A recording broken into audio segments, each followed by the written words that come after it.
기록의 마지막 기록으로 비추어 볼 때 뭐가 있나 하면 그 숙빈 홍씨가 사실은 조선시대에 가장 총애한 후궁 숙빈 홍씨가 있었어요. 문종이 물론 현대광후를 나쁘게 하진 않았지만 둘이 사이는 굉장히 좋았지만 가장 총애한 후궁이 숙빈 홍씨였답니다. 그런데 숙빈 홍씨가 사실은 그 혜빈 양씨가 단종을 키웠지만 숙빈 홍씨에게 나중에 세조는 그 후견인 자격을 줍니다. 그리고 혜빈 양씨를 죽여요. 그러니까 결국 후견인으로서 세력을 더 이상 확장하지 못하게 하기 위해서 세조가 혜빈 양씨를 죽이고 숙빈 홍씨에게 이 단종을 바뀌어요. 근데 숙빈 홍씨는 아마 세조에게 협조를 했을 것입니다. 그래서 죽임을 당하지 않고 70세까지 살 수 있었을 것입니다.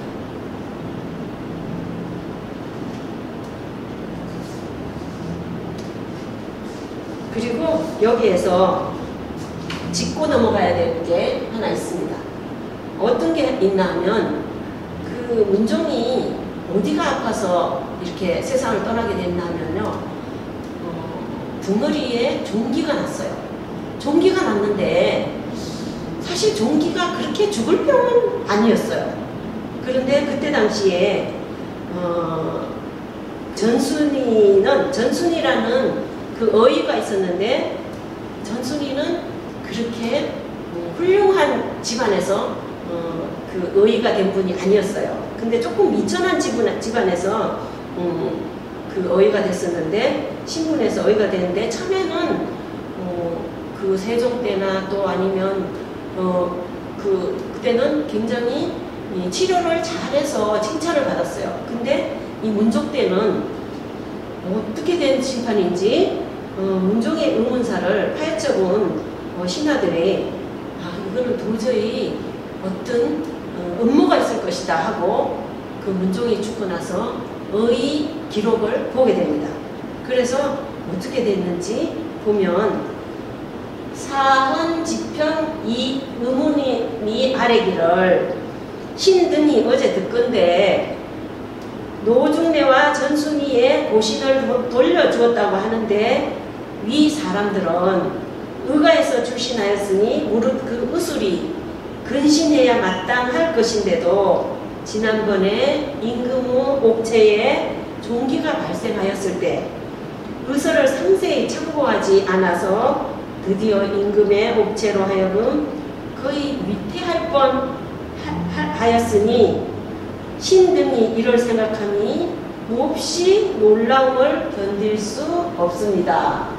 청컨대 이 명령을 거두소서 하는 말은 무슨 말인가 하면, 이 전순이는 뭐를 했냐면 그 의서대로 치료를 하지 않았어요. 자기 마음대로 치료를 하였던 것입니다. 그래서 신하들이 이 의료 기록을 다시 봤을 때 굉장히 놀라웠었어요. 그래서 이 전순이가 내전에서 나와서 말하기를, 임금의 종기가 난 곳은 용줍이 흘러나와서 침을 꽂았는 게 좌절로 뽑혔을 정도로 오늘부터 처음으로 찌른 듯이 아프지 아니하였으면 아프지도 않고 평일과 같습니다. 이러면서 무난하던 여러 신하들이 모두 기뻐하면서 물러났대요. 그러니까 너무 좋아졌다고 얘기를 하는 거예요. 그러면 신하들이 어디 한번 봅시다. 어떻게 치료하는지 이렇게 물을 수도 없고, 그러세요? 다행입니다. 너무 기쁩니다. 이러면서 전순이의 그 치료 과정을 칭찬을 했었어요. 오히려. 근데 사실 문종이 2년 전에도 종기가 났을 때는 제대로 치료를 해가지고 전순이가 치료를 해서 나았던 적이 있었거든요. 그러니까 이 전순이가 치료할 때 그냥 믿고 맡겼던 거예요. 그러는데 2년 전에 치료를 했을 때도 지나고 나니까 이 문종이 또 현철이신데 좀 그만 쉬시고 조금 김종서에게 석정을 하면 어떻겠냐 이랬더니 아니다. 외교는 내가 해야 된다. 그리고 전순이가 조금 있으면 다 나을 것입니다 하면서 신하들에게 이렇게 보고를 합니다. 그러니까 신하들이 너무너무 좋아서 그냥 믿고 지나쳤어요. 여러 신하들이 모두 통곡한 이때는 문종이 죽고 난 다음이었어요. 이제 그렇게 해가지고 결국은 문종이 죽었어요. 어제까지만 해도 멀쩡했는데 오늘 죽었다고 이렇게 부고가 올라온 거예요. 그랬더니 여러 신하들이 모두 통곡하여 호기심이 소리가 궁정에 진동하여 스스로 그치질 못하였으며 거리의 소민들도 슬퍼서 울부짖지 않는 사람이 없었다. 왜냐하면 너무나 어린 단종을 두고 또 돌봐줄 후견인도 없고 이런 상태에서 그 문종이 죽고 나니까 정말 모든 백성들도 울고 신하들도 통곡을 하고 그래서 신민의 슬픔이 세종이 죽었을 때보다도 훨씬 더 슬퍼했다고 합니다. 사헌부에서 아래기를 이제 이 종기에 대해서 또 이제 짚고 넘어갑니다. 허리 위의 종기는 비록 보통 사람이라도 마땅히 삼가고 조심하여야 할 바인데 하물며 임금은 어떻겠습니까? 움직이는 것과 이제 뭐 돌아다니는 것도 안 되고 가만히 있어야 되고 또 끈고기는 종기에 금하는 것인데 끈고기를 매일 구워서 문종에게 드시게 하셨던 거예요. 근데 끈고기가 왜 안 좋았나 하면 4월이나 5월에 꽁이 굉장히 활발하게 움직이면서 반야라는 그 식물을 이게 뜯어먹는 때였대요. 그러면 반야라는 식물이 어떤 거였나 하면 독성이 굉장히 강해가지고 이거를 먹은 꽁이 그 독성을 그 꽁 몸속에 지니고 있는데 이 꽁고기를 매일 이렇게 구워서 드시게 하면 종기는 독성하고는 비상인데 반대인데 그런데 꽁고기를 매일 드시게 하면 어떻게 하느냐고 그렇게 얘기를 해요. 그래서 전순이가 문종께서 종기가 난 초기에 사신의 접대와 간사 등 모든 여러 가지 운동을 모두 해로움이 없다고 생각하였고 이어서 구운 꽁고기를 바치기에 이르면서도 꺼리지 않았습니다. 근데 문종은 꽁고기가 좋은지 어떤 게 좋은지 모르잖아요. 그러는데 이 전순이는 어인은 꽁고기를 매일 드시게 한 거예요. 그래서 이 신하들이 정말 분노하지 않을 수 없었어요. 또 종기가 농으로 침으로 찌를 수 있으나 농하지 아니하면 침으로 찌를 수가 없는데도 그러니까 종기가 많이 곪아가지고 왜 우리도 옛날에 굉장히 종기가 많이 났었잖아요. 막 더럽게 살았을 때 그때 종기가 나면 처음에 성이 났을 때는 찌르면 그게 성이 더 나서 이렇게 덧나잖아요. 그러는데 정말 많이 곪아서 노랗게 종기가 되면 그때는 침으로 찔러서 그 농을 뽑아낼 수가 있는데 그런데 농하지 않으면 침으로 찌를 수가 없는데도 전순이는 침으로 찌르자고 아뢰어서 끝내 대고에 이르게 하였으니 비록 의원을 업으로 하지 않는 자라 할지라도 방서를 펴서 보면 그 방서라는 거는 의서예요. 의서를 펴서 보면 일목요연한 것인데 누구나 다 알 수 있는 것인데 하물며 전순이는 의원으로 어찌 이것을 알지 못해가지고 특별히 발감에 따라서 다만 전의감 청지기로 정하였다가 얼마 안 돼요. 내의원에 출사하도록 하시니 심히 미편합니다. 이렇게 말하는 게 신하들이 이렇게 말을 합니다. 그러면서 전순이는 의학서와 다른 처방을 했습니다. 그리고 사실 이사철, 전순이, 옹호, 수영대군도 옹호, 계유정난공의 1등 공신이 되었어요. 그래서 단종이 즉위하고 난 다음에 이 전순이를 기양을 보내고 사직을 시키고 차명을 하려고 했어요. 그런데 세조가 아니다. 전순이는 못하는 게 없다. 모든 게 잘했다. 이러면서 세조가 1등 공신으로 올려놨습니다. 그리고 그때 당시에 문종의 묘를 쓰는데 이 수양대군은 문종의 묘를 물이 많이 나는 곳으로 묘를 옮겼어요. 그래가지고 왜냐하면 마다들이 잘 못 되는 곳으로 이렇게 묘를 쓰게 됩니다. 그래서 후대에 평하기를 신하들도 그러고 평하기를 뭐라고 하나 하면 결국 수양대군의 명을 은밀히 받아서 문종을 죽게 만들었다. 전순이를 이용해서 죽게 만들었다고 이런 설이 있습니다. 근데 역사는 승자에 의해서 쓰여지기 때문에 아무도 모르죠. 자료에 의하면 사실 그때 그 덩어리에 종기가 났다고 해가지고 그렇게 죽을 병까지는 아니었다고 합니다.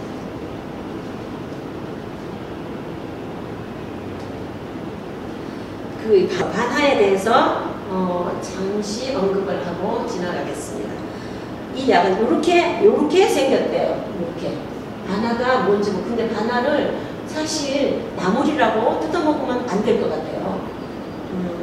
산에 가면 이 반하가 4, 5월에 굉장히 무성하게 자란다고 합니다. 이 약은 냄새가 거의 없고 씹으면 약간 점액성이지만 나중에는 몹시 아리고 맛은 맵고 성질은 따뜻하며 독이 있습니다. 그리고 반하는 습담을 치료하므로 가래, 폐수, 천식에 쓰이며 담으로 인한 두통, 어지럼증, 또 가슴 답답증, 그득한 증상, 구토, 인후통 등 부위에 난 종기, 유방염, 임신, 구토 등에 사용을 합니다. 그런데 저희 남편이 그 한의학을 했기 때문에 제가 그 약성과 독성에 대해서 제가 많이 들어봤는데 모든 약재에는 독성이 있대요. 그러면 그 독성이 있는 약재를 독재를 걸러내는 과정을 거쳐야만이 독성을 걸러내고 약성으로 변한대요. 그러는데 그냥 그대로 쓰게 되면 정말 사람이 치명적으로 죽을 수도 있다고 하더라고요. 그러니까 이 반하를 먹은 껌을 그대로 구워서 문종에게 매일 드시게 했으니 그 종기가 오히려 성이 나서 더 악화되었지 않나 싶습니다. 그리고 양리작용으로 거담 진해, 구토, 진정, 휴폐증의 예방, 항암작용 등이 보고되었습니다. 이런 약성으로 쓸 때도 모든 독성을 제거한 다음에 써야 할 것입니다. 그리고 여기에 대해서 어떤 분이 한의학 하시는 분이 논문을 쓰신 게 있어요. 백상학보에 대해서 나왔는데 여기 이종호 한의사하고 안덕균 씨하고 같이 이 논문을 썼는데 한의학으로 보는 문종의 의문사에 대하여 나왔습니다. 그냥 제가 이 자료만 떡 올려놓으면 사실 뭐 문종을 의문사가 그렇게 해서 죽었는지 아니면 사실로 종기로 인해서 아파서 죽었는지 확실하게 믿을 수 없기 때문에 이렇게 논문으로 저술한 것을 가지고 나왔습니다. 그래서 여기 문종 의문사에 관한 연구라는 실제 논문을 쓰신 걸 제가 봤습니다. 이러면서 올려놓은 게 백산학보에 있습니다. 그래서 한국과학기술연구원 초빙과학자입니다. 소속이 이종호, 안덕균. 그래서 백산학회 2009년에 쓴 것입니다. 그러니까 아마도 독살당한 게 아닌가 문종은 그렇게 추측을 하고 있습니다.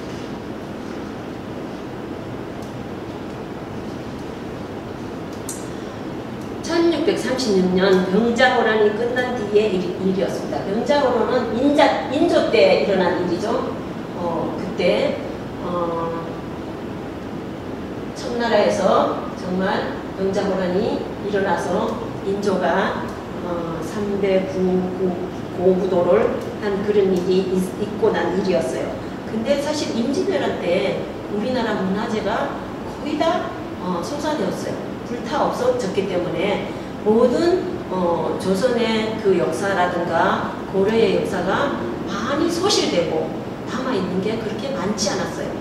근데 다행히 그 모든 사초를 기록한 것이 여러 군데 나누어져 있었기 때문에 그래도 지금까지 자료가 조금 남아있는 게 있습니다. 대신들이 선원전에서 어떤 왕의 초상화를 발견했는데 초상화 속의 그 왕은 너무나 인물이 수려하고 외모가 출중하고 좋았습니다. 그래서 사람들은 정조가 인물이 잘 생겼으니까 아마 정조일 것이다 하고 생각을 하고 그 액자를 뜯어보았습니다. 그러다 한 대신이 그 초상화 뒷면에 있는 배접을 뜯어보았더니 이제 그 표구를 하게 되면 배접을 하잖아요. 뒤에 이렇게 붙여놓은 거. 그래서 배접까지 다 뜯어보니까 문종대왕 어진이라고 적혀 있었습니다. 그랬으니까 문종대왕이 정말 인물이 얼마나 좋았던 것인지 그래도 그나마 그 어진이 거기에 있었기 때문에 문종대왕 어진이 지금까지 내려오고 있습니다. 정말 너무 인물이 좋아서 여자들이 그렇게 좋아했는지 아니면 남자로서의 매력이 있었는지 그리고 여자에게 너무 매력이 있으면 여복이 없나 봐요. 그러니까 연애를 많이 한 사람들이 나중에 결혼하는 거 보면 별로 정말 이쁘지도 않고 별로 좋지 않은 여자와 결혼하는 것처럼 많이 봤거든요. 그런 게 있는 것 같습니다.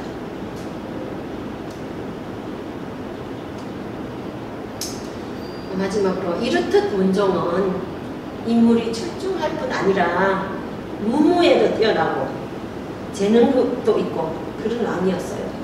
그런데 재위 기간이 너무 짧아서 후대에 남겨진 자료가 많지 않아요. 그리고 연약하고 강하지 않은 이미지로 남아있어요. 근데 사실은 세종 못지않은 자질을 가지고 있었고 그 당시에는 기상이 너무 늠름해가지고 물론 바로 동생인 수양대군이 꼼짝을 못했대요. 이 문종한테. 문종이 워낙 학식도 풍부하고 모든 면에서 박식하였기 때문에 수양대군이 꼼짝을 못했는데 넘보지 못했는 설이 있어요. 그런데 10년만 더 살았다면 계유정난 같은 비극은 일어나지 않았을 것이라고 후대 역사 전문가들이 안타까워하고 있습니다. 사실 조선의 왕조실록을 보면서 좋은 시대를 살았던 왕들을 제가 강의를 할 때는 마음이 굉장히 흐뭇하고 좋은데 안타까운 왕들을 제가 설명할 때는 저 가슴도 막 쓰리고 아파요. 그리고 현종을 강의할 때는 제가 막 우리는 앞으로 역사를 보면서 우리 앞으로의 역사를 쓰는 가정은 좋은 일만 있었으면 좋겠습니다. 오늘 이것으로서 문종편을 끝내겠습니다.